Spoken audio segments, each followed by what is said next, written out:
अरे का हो? हाँ बोला। का हाल बा? अरे सब ठीक है बा। तू तो ससुरा से जब से आइल बारू चिन्हाते नहीं खू। अच्छा चिन्हाते नहीं थी? अरे हाँ हो, तनी हमनियों के बताव कवन विटामिन पिया तारू कि इतना मोटाइल जाता? देखा हमारा मोटाई पर नजर मत लगावा, बुझला? अरे ना हो, नजर नहीं खी लगावा। सुना अरे बोला। से बेसी खिलल बारू ससुरारी में। अच्छा? लागता कि ड्यूटी लगल सरकारी में। हाँ हो लगल बा। बाची हो का हो? नहीं हंसे बेसी खिलल बारू ससुरारी में। का? लागता कि ड्यूटी लगल सरकारी। अरे पियावा से बेसी देवरा धरे या कवारी में। अच्छा? पियावा से बेसी देवरा धरे या कवारी में। अनु? मिलेला विटामिन डबल हमरा ससुरारी में। मिलेला विटामिन डबल हमरा ससुरारी में। मिलेला विटामिन। ओहो कह तनी काहे इतना खिलल लागत तारू? अरे हाँ हो, हमार राजा जी हमरा के बहुते मानेले, आ संगे संगे देवर भी। सुना?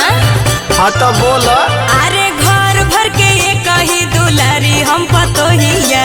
दुलारी पतोहिया हो, दुलारी पतोहिया। खाना पानी मिले रोजे बैठल एक जगहिया। बड़ा माने ले तोरा के ना। अरे हाँ हो। खा के भातरा के भात तू मोटात बारू हो। दत? और यही से कहतनी की काहे चिकनात बारू हो। लात सुना। अरे एगो धरे साझे एगो धरे भिनु सारी में। अरे जिया। एगो धरे साझे एगो धरे भिनु चप्पा, सारी में। चप्पा। मिलेला विटामिन डबल हमरा ससुरारी में। मिलेला विटामिन डबल हमरा ससुरारी में। मिलेला विटामिन। अरे तब तो तहार जिंदगी बड़ी आराम से कटता हो। हाँ हो ई त आइले बा। अच्छा ये बताव तहार राजा जी का करेले हो? राजा जी के सरकारी नौकरी में बा। अच्छा हाँ हो। सुना सुनावा।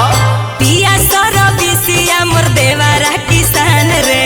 देवारा किसान होवे, देवारा किसान रे। काहे ना उतान चली अपन सीना तान रे।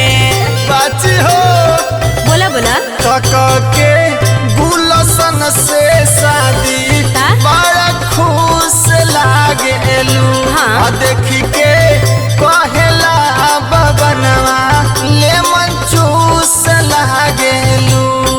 हाँ निरमल सामान मजा आवे पारा पारी में। दिन से अभिषेक मजा आवे पारा पारी में। मिलेला विटामिन डबल हमरा ससुरारी में। मिलेला विटामिन डबल हमरा ससुरारी में। मिलेला विटामिन। बुझला?